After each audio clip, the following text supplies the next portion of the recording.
এটা রবীন্দ্রনগর থানা, এরা কি অবস্থা করেছে।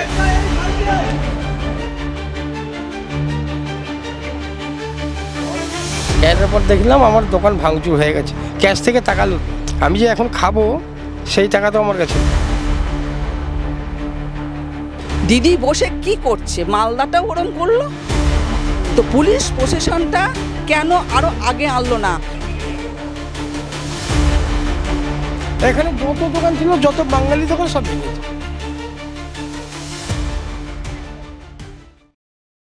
দুই গোষ্ঠীর সংঘর্ষের জেরে উত্তপ্ত এবং তার পাশাপাশি যে এলাকা নাদিয়াল থানা এলাকারও কিন্তু একেবারে উত্তপ্ত পরিস্থিতি তৈরি হয় এবং সেখানে দুই গোষ্ঠীর যে সংঘর্ষ, সেই সংঘর্ষ জেরে দোকান বসানোকে কেন্দ্র করে কিন্তু এই উত্তপ্ত পরিস্থিতি তৈরি হয়।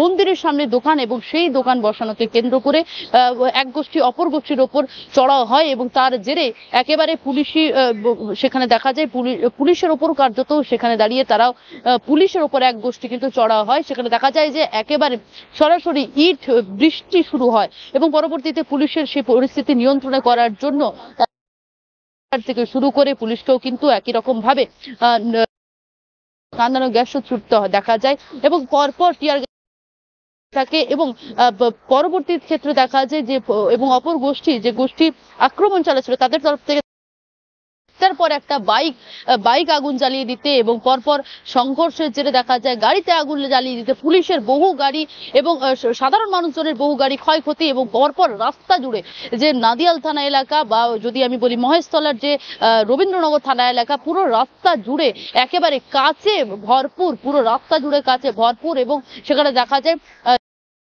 উত্তেজনার যে পরিস্থিতি, সেখানে দাঁড়িয়ে একটার পর একটা গাড়িকে কিন্তু ভাঙচুর করা হয় এবং সেই ক্ষেত্রে দাঁড়িয়ে দেখা যায় পুলিশের উপরে কিন্তু লাঠিচার্জ, কিন্তু ইতিমধ্যে হাসপাতালে ভর্তি রয়েছেন, তারা আহত হয়েছেন, চোট পেয়েছেন, মাথা ফেটেছে কারো, আরো তারা কিন্তু রক্তাক্ত অবস্থায় রয়েছেন হাসপাতালে এবং অনেকেও কিন্তু আহত হয়েছেন এবং সেই ক্ষেত্রে দাঁড়িয়ে দেখা যাচ্ছে যে এই যে পরিস্থিতি, সেখানে কিন্তু যথেষ্ট বেগ পোহাতে হয়েছে নিয়ন্ত্রণে আনার জন্য পুলিশ আধিকারিকের। অবশেষে দেখা গেল যে একেবারে সন্ধ্যের দিকে, দুপুরের পর থেকে যে পরিস্থিতি তৈরি হয় এলাকা, একেবারে সন্ধ্যের দিকে দেখা গেল কলকাতা পুলিশের পুলিশ কমিশনার মনোজ কুমার ভার্মা তিনি এসে উপস্থিত হন এই এলাকায় এবং কলকাতা পুলিশের বিভিন্ন আধিকারিকরাও ইতিমধ্যে কিন্তু রয়েছেন, এলাকা পর্যবেক্ষণ করছেন, এলাকায় যে সকল জায়গা ক্ষতিগ্রস্ত হয়েছে সেই এলাকাগুলো কিন্তু একেবারে পরিদর্শন করছেন। তবে বর্তমানে পরিস্থিতি নিয়ন্ত্রণে থাকলেও এই এলাকাতে কিন্তু সাধারণ মানুষজনের মধ্যে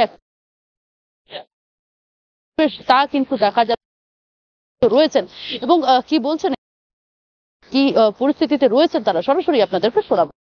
আমি কোর্ট থেকে ফেরার সময় বাসটা আমাকে কানখুলি স্কুলের সামনে নামিয়ে দিল সব লোকজন, তারপরে একটা টোটোতে উঠলাম, টোটোর থেকে নামিয়ে দেওয়ার পর আমি কি করে আসব, দাঁড়িয়ে আছি, তখন দেখছি 500-700 লোক লাঠি ইট পাটকেল নিয়ে ভাঙচুর করতে করতে আসছে।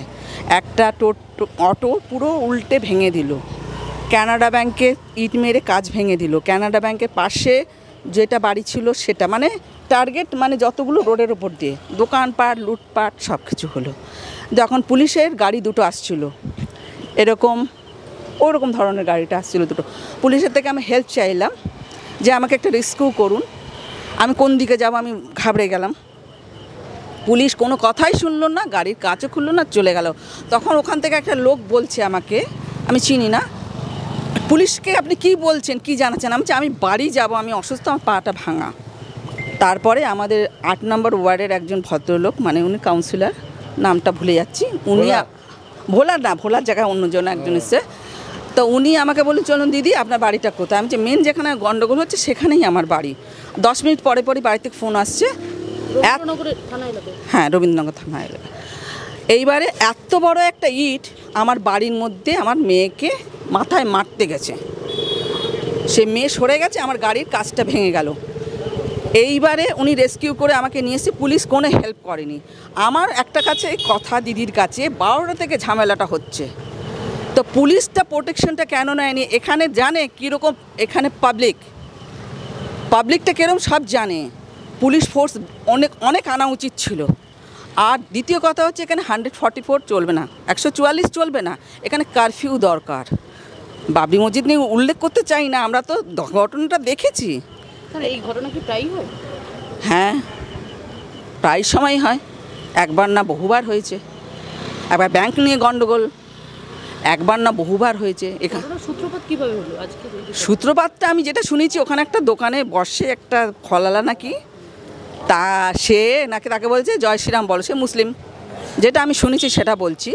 তো থানায় কমপ্লেন করার পরে শুনলাম নাকি বড়বাবু মারধর করেছে, সেটা আমি জানি না, যেটা আমার পাবলিক যেটা বলছে সেটাই।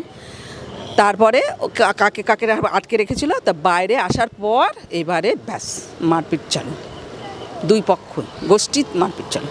একটা হচ্ছে ফটকের মেরো, আর এদিকে মুসলিম, দণ্ডযুদ্ধ লেগে গেল, খণ্ডযুদ্ধ। দিদি বসে কি করছে, মালদাটাও ওরম করলো।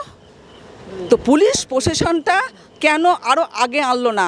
এত লোক চোট হলো, হাফ মার্ডার ফুল মার্ডার, এত লোক ক্ষতি হলো, বিজনেসম্যান বলুন, লুটপাট, সোনার দোকান, ফটকে একটা সেলুন দোকান গরিব মানুষের জ্বালিয়ে দিল, কত দোকান লুটপাট হয়েছে কেন? হ্যাঁ, ওখানেও তো তাই, সন্তোষপুর, ঘোষপাড়া, পীরডাঙ্গা, সব আমার সামনেও তো দেখলাম আমি। কম করেছে? আমি আতঙ্কে নেই, আমার মেয়ের যদি কিছু হয়ে যেত তাহলে আমি দুনিয়া হিলিয়ে দিতাম। ব্যাস পুলিশ প্রোটেকশনটা দিদি আরও আগে দেওয়া উচিত ছিল। দিদি ভালো মতন জানে এখানে কীরম পাবলিক, কীরম লোক এখানে থাকে, ভালো মতন জানে। এটা এলাকাতে ডন এলাকা।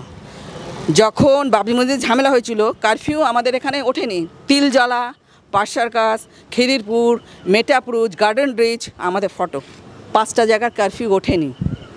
তা দিদি ভালো মতন জানে কেন কারফিউ করেনি, এত লোক ইনজুরি কেন হলো। আর আমার মেয়ের যদি মাথা ফেটে যেত তাহলে আমি কিন্তু মারাত্মক হয়ে যেত, আমি একাই করতাম। আর আমার বাড়িতে ভাঙচুর হলো, ইট পাটকেল ছুড়লো, কেন পুলিশ কেন ওখানে থাকিনি? কলোনির মধ্যে কেন পুলিশ থাকিনি? পুলিশ নিজের যান বাঁচাতে পালিয়ে যাচ্ছে, পাবলিককে কী সাপোর্ট করবে? আর ওই কটা পুলিশে কখনো হয়? কেন ফোর্স আসেনি? ফোর্স আছে, দেরিতে কেন এলো? 3টে 3:30 কেন এলো? আরও আগে কেন আসেনি? কেন 144 করেছে? দিদির কাছে একটা অনুরোধ, 144 করুক, মালদাটাকে নিয়ে ওরকম।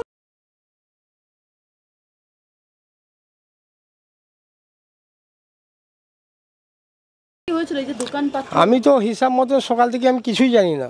বেলা 12টার পর দেখলাম প্রচুর লোকের ভিড়ের পর দেখলাম, তারপরে 12টা 1টার সময় শাটার বন্ধ করে দিলাম। শাটার বন্ধ করে দেওয়ার পর আমি আমার বাসায় বেরিয়ে গেলাম।